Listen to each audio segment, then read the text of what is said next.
자, 그 다음은 형사 절차와 형사정차 인권 보장에 대해서 살펴볼 건데, 이것을 두 단원으로 한꺼번에 묶어서 설명하도록 하겠습니다. 교과서에서는 이렇게 두 개의 소단원으로 나눠져 있지만, 이것은 이제 묶어서 이해를 하는 게 필요하기 때문에 그런데요. 일단 형사 절차가 뭐냐면 형법을 배웠는데, 그럼 형법이 실제로 어떻게 적용이 되고, 형법에서 범죄자가 어떻게 처벌받는지, 그게 형사 절차겠죠? 형사 절차는 일단 크게 세 단계로 나뉩니다. 수사, 그 다음 공판, 이 공판이 재판입니다. 그 다음 이제 형 집행, 실제로 처벌을 받는 단계죠. 이렇게 세 가지로 나뉘는데, 이 형사 절차에서는 항상 지켜져야 되는 원칙이 있어요. 원칙들이 어떻게 있냐 살펴봅시다. 원칙들이 일단 대원칙은 적법 절차의 원칙입니다. 모든 것은 법에 의해서 이제 이루어져야 된다. 수사, 공판, 형집행 이 세 단계가 전부 법에 의해서 이루어져야 합니다. 그래서 어, 이제 위법한 증거는 이거는 증거력이 없어요. 위법하게 수집된 증거는 증거로서 인정을 받지 못합니다. 모든 것은 법에 의해서 이루어져야 합니다. 왜냐하면 이걸 증거를 인정해 줘 버리면 이제 검찰이나 경찰은 위법하게 증거를 수집하고 싶은 욕구에 빠질 수가 있겠죠. 그리고 무죄 추정의 원칙, 유명한 거죠. 이것은 너무 중요하죠. 피의자랑 피고인은 유죄가 확정되기 전까지는 무죄로 추정하는 것이 원칙입니다. 왜냐하면 억울한 사람이 있을 수 있으니까. 왜냐면 인간은 완벽한 게 아니잖아요. 검찰이든 경찰이든 실수를 할 수가 있잖아요. 판사도 그렇고. 그렇기 때문에 유죄 확정 전까지는 무죄로 추정되고 이제 범죄자가 아닌 것처럼 취급을 받아야 합니다. 그 다음 묵비권은 이제 이거는 불리한 진술을 강요받아서는 안 되죠. 내가 말을 하고 싶지 않으면 말을 안 해도 돼요. 그 다음 변호인의 도움을 받을 수 있다. 그래서 항상 이 수사, 공판, 형집행 단계는 이 변호인을 원한다면 부를 수 있어요. 변호인을 원한다면 부를 수 있고, 어, 만약에 형사재판에서는 이 민사재판과는 다르게 변호인을 구할 형편이 안 되면 국선 변호인을 선임을 해줍니다. 뭐 이런 원칙, 하나 더 미란다 원칙. 미란다 원칙은 이제 어, 이런 원칙들을 이제 피의자, 피고인한테 고지를 해줘야 돼요. 어, 형사 원칙을 사전 고지를 해줘야 합니다.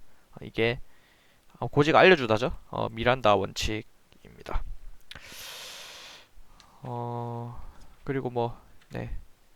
아이고, 자꾸 이렇게 되네. 영장주의. 체포 구속 시에는 법관이 발부한 영장이 필요하다. 뭐 이런 원칙들이 있습니다. 뭐 빠지면 뭐 선생님 지금 교과서 보면서 설명하고 있는데 빠지면 교과서 보다가 뭐 추가를 하겠습니다. 자, 그다음 그러면 이 세 단계가 어떻게 진행이 되냐 봅시다. 이 세 단계가 어떻게 진행이 되냐 봅시다. 어, 자, 일단 각각 뭐를 하는 단계인가? 수사 단계는 이거는 증거를 수집하고 범죄자가 아닌지 맞는지 어, 이제 판단하는 단계죠. 그러니까 경찰이 이렇게 증거 수집해서 아예 범죄자 맞는 것 같다. 그러면 이제 재판정에 이제 세우는 그런 준비 작업인 거죠. 준비 작업. 냄새를 맡는 거죠. 이것은 그 실제로 이제 수집된 증거를 토대로 범죄자인지 아닌지 이제 법의 심판을 받는 단계죠. 이제 형집행은 이제 실제로 유죄가 된 범죄자를 이렇게 처벌하는 단계이고요. 그럼 각 단계가 어떻게 진행이 되냐 살펴봅시다. 일단 이 수사 단계에서는 어, 이 가해자로 추정되는 사람을 피의자라 부릅니다. 재판 단계에서는 피고인이라고 부릅니다. 그러니까 이 용어만 가지고도 어느 단계에 있는지 구분을 할 수가 있겠죠. 수사의 시작은 뭘로 이루어지냐면 수사의 시작은 고소, 고발, 아니면 우연히 알게 됨,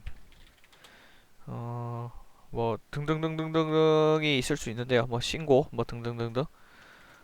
고소랑 고발의 차이점을 알아둡시다. 고소는 어, 내가 피해자라서 가해자를 처벌해달라 요구하는 게 고소고, 제3자가 얘 처벌해주세요 하는 걸 고발이라고 그럽니다. 수사는 누가 하냐? 수사는 누가 하냐? 글씨 사이즈가 왜 다르지? 네. 수사는 누가 하냐면 수사는 검사의 지휘로 검사 혹은 경찰이 합니다. 이 우리나라 경찰들이 되게 불만이 많은 부분인데 우리나라 수사의 최종 지휘자는 검사가 합니다. 그래서 이제 수사가 끝나서 재판정에 세우는 것도 검사가 하고요. 이 수사 단계에서 구속이 될 수도 있고 안 될 수도 있는데 구속 가둬서 수사하는 거죠. 구속은 불구속이 원칙입니다. 불구속이 원칙이고 구속하는 경우는 증거를 인멸할 것 같거나 도주할 우려가 있을 때 이때 이제 구속을 한다고 알고 있으면 됩니다. 아니면 거주지가 불분명할 때도 구속을 합니다. 반드시 근데 반드시 수사 단계에서 구속하기 전에는 영장 실질 심사를 해야 합니다. 이것은 영장 실질 심사는 뭐냐면 구속하기 전에 이제 판사를 한번 이 피의자가 판사랑 면담을 하는 건데요. 면담을 하면서 이걸 판단을 하겠죠. 요거를 판단을 하겠죠. 얘가 증거를 인멸할 것 같은지 도주할 것 같은지 이런 거를 판단을 하는 단계인데 이것은 법원에서 하는 거고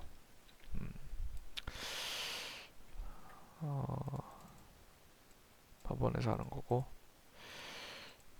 근데 구속됐다고 끝나는 게 아니라 구속된 뒤에도 한 번 더 항의할 수 있어요. 한 번 더 항의하는 것을 구속 적부 심사라고 합니다. 이것은 반드시 해야 되는 건 아니고 원하면 할 수 있는 거예요. 내 구속됐는데 너무 억울해. 왠지 이 판사가 나한테 편견이 있는 것 같아. 그러면 이제 다른 판사한테 한 번 더 판단해 주세요 할 수 있는 게 구속 적부 심사입니다. 이제 수사가 끝났어요. 수사가 끝나면 검사는 세 가지 선택을 해야 됩니다. 검사는 이 수사의 지휘를 검사가 하잖아요. 검사의 선택은 세 가지가 있습니다. 첫째, 기소. 기소는 재판정에 세우는 거예요. 이 증거가 이제 충분히 모였다고 생각을 하는 거겠죠. 불기소를 하는 경우도 있어요. 이것은 증거가 없거나 범죄가 아닐 때 불기소 처리를 해야 됩니다. 범죄가 아닌데 이 재판정에 세울 수는 없잖아요. 그 다음 세 번째 선택이 있습니다. 기소유예라는 게 있어요. 이것은 검사가 봤을 때 얘는 범죄자가 맞아요. 범죄자는 맞는데 한 번 더 기회를 주고 싶어요. 이 모든 사람을 재판정에 세우는 게 바람직하지 않잖아요. 그냥 겁만 주고 너 잘못하면 너 재판정에 서서 정말 범죄자로 인생을 살 수 있다. 이렇게 겁을 주는 것만으로 충분한 경우가 있잖아요. 봐주는 게 이제 기소유예라고 할 수가 있습니다. 이 세 가지 선택을 검사는 하게 되고 이 기소는 다른 말로 공소제기라고도 합니다. 공소제기. 자, 이제 재판에 넘어가면 이제 3심 제도죠. 우리나라 1심, 2심, 3심. 1심은 지방법원 단독 혹은 합의부에서 하고 2심은 이렇게 합시다. 2심은 이제 지방법원 단독부였다면 지방법원 합의부, 지방법원 합의부였다면 고등법원에서 합니다. 단독과 합의의 차이는 단독은 판사 1명, 합의는 판사 3명입니다. 3심은 대법원 이렇게 3심 제도를 두고 있죠. 두고 있고 이 재판은 어떻게 이루어지냐면 뭐 검사가 얘는 왜 재판정에 이러이러한 이유로 섭니다 말을 하고 그 다음 피고인 말을 듣고 서로 증거를 가지고 다툽니다. 증거를 가지고 다투고 이제 판사가 이제 판단을 하고 이런 단계로 진행이 되는데 이 반드시 증거가 확실해야지 유죄가 됩니다. 그냥 왠지 범죄자일 것 같다 이 정도로는 안 되고 증거가 확실해야 유죄가 되고 그리고 자백만이 유일한 증거일 때는 이것은 무죄입니다. 자백도 증거로 써먹을 수 있어요. 써먹을 수 있지만 자백만이 유일한 증거일 때는 무죄. 왜냐하면 혹시라도 억울한 범죄자를 안 만들어야 되잖아요. 그런데 나는 그냥 너무 가난해서 한번 감옥도 살아보고 싶다. 뭐 이런 극단적인 사례가 있다고 해봅시다. 그러면 자백만이 유일한 증거인데 유죄 이렇게 할 수는 없잖아요.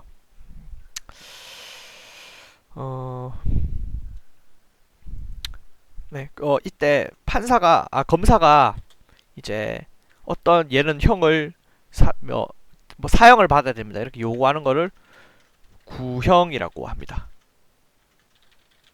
구형이라 그러고 이제 판결과 구형은 다르죠. 판결은 판사가 이렇게 내리는 게 판결이고 그러면 이제 판사는 이제 선고를 할 거 아니에요. 그런데 판사는 선고를 하면 얘는 이제 뭐 예를 들어 깜빵에 간다 그러면 바로 깜빵에 갑니다. 근데 이것만 아니라 다른 선택이 있어요.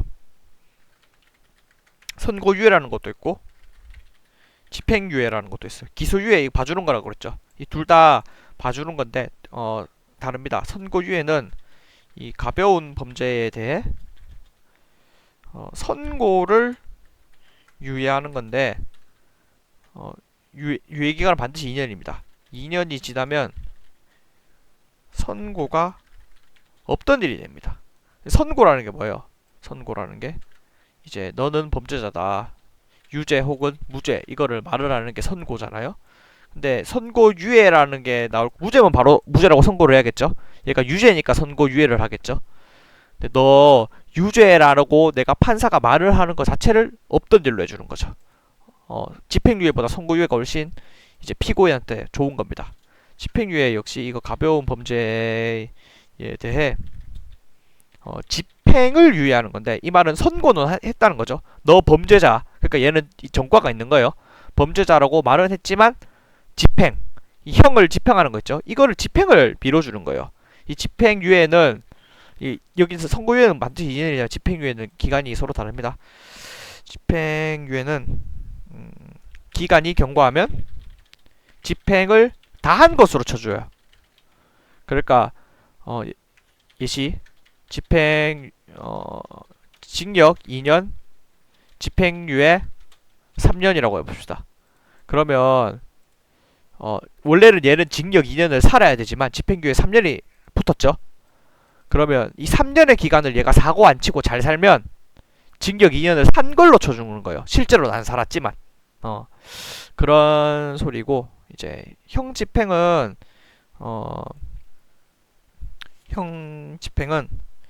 이것은 형 집행은 일단 이것은 검사가 하는 게 원칙입니다. 검사가 하는 게 원칙이지만 징역이랑 금고는 이제 교도소에서 집행을 하는데 이것은 교도소를 운영하는 것은 이제 우리나라 법무부예요. 이렇게 집행을 하는데 뭐 여기서 뭐 크게 알아둘 게 가석방 정도밖에 없습니다. 가석방은 뭐냐면 아직 징역 혹은 금고 기간이 안 끝났지만 얘가 모범수인 거야. 모범수의 경우 석방을 미리 시켜줄 수 있는데 이것은 앞에 가짜가 붙었잖아요. 진짜로 석방된 게 아니에요.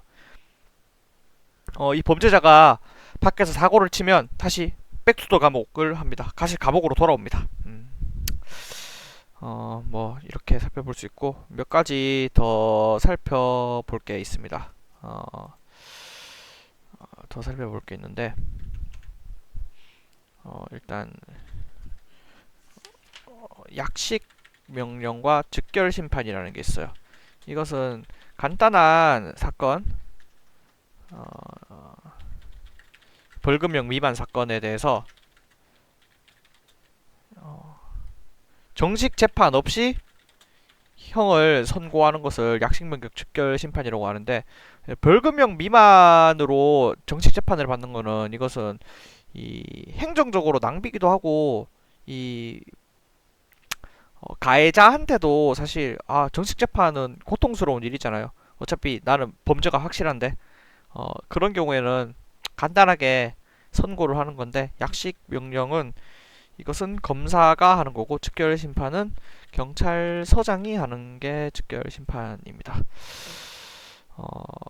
그리고 국민 참여 재판이라는 것도 살펴봅시다. 이 국민 참여 재판은 이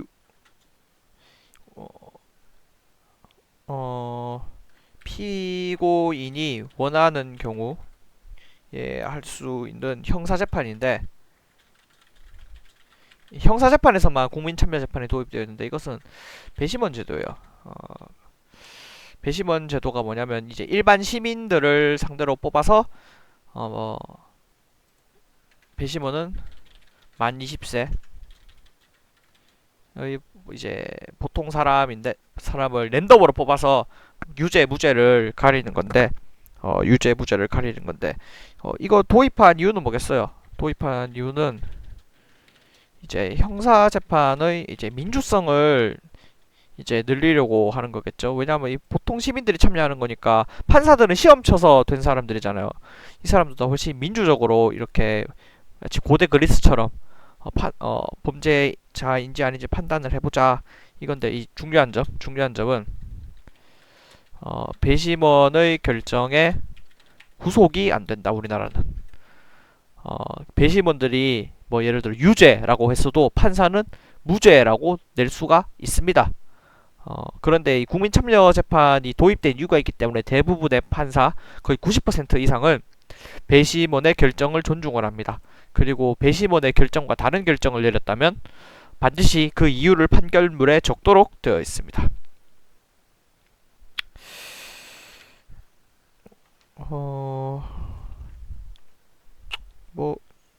요 하나 빠뜨렸네요. 이제 재판에서도 구속이 될 수 있는데, 이때는 보석 제도가 있죠. 이 뭐 수능 같은 데서 자주 나오는 낚시, 이 영장 실질 심사, 구속 족보 심사, 보석, 서로 단계가 다르죠. 단계가 다른데 섞어서 물어보는 그런 뭐 낚시를 자주 하죠. 보석 제도는 뭐냐면 보석금 내고 풀려나는 게 보석 제도고, 뭐 나머지는 기타 자잘한 제도들, 198페이지에 나오는 이제 제도들 몇 가지 살펴봅시다. 범죄 피해자 구조제도. 이것은 뭐냐면 생명, 신체의 피해를 보는, 범죄를 당했는데 손해배상을 못 받아요. 손해배상을 못 받는 거면 가해자가 돈이 없거나 아니면 가해자를 못 잡은 경우. 국가는 시민을 지킬 책임이 있잖아요. 그런데 이 국가가 제대로 못해서 가해자를 못 잡았거나 아니면 가해자가 재산이 없는 경우에 피해자는 너무 억울하죠. 손해배상을 받아야 되는데, 그럴 때 이제 국가에서 구조금을 지급을 합니다. 이게 범죄 피해자 구조제도고, 그다음 배상명령 제도라는 것은 이제 형사재판에서 만으로 이제 민사재판을 따로 거치지 않고 손해배상을 같이 판사가 명하는 거예요. 이 형사랑 민사랑 둘 다 적용되는 사건도 있잖아요. 대부분의 사건이 그렇죠. 예를 사람을 때렸으면 손해배상 민사도 해줘야 되고 그다음 벌도 받아야 되잖아요. 형사. 근데 형사 재판만 했어도 어, 어, 따로 민사 재판 안 열고 손해배상을 판사가 같이 명할 수 있는 게 배상명령 제도고요. 그다음 그다음 형사보상제도. 요 밑으로 내립시다. 형사보상제도. 이것은 뭐냐면 구속되었는데 알고 보니 무죄인 경우야. 너무 억울하죠. 내가 구속되어서 수사나 재판을 받았는데 알고 보니까 무죄인 경우예요. 그럴 때는 당연히 보상금을 줘야겠죠. 이 형사보상 제도고요. 그다음 명예회복 제도라는 것도 있다. 이것은 뭐냐면 무죄 판결을 받았을 경우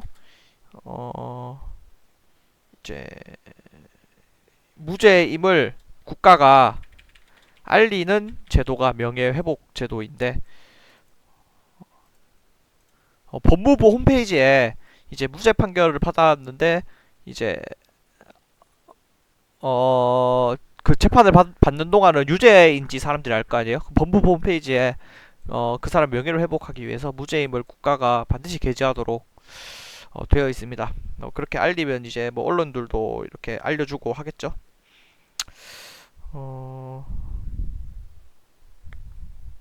네, 뭐 요 정도. 그리고 그 소년 사건 반드시 따로 공부를 하도록 합니다.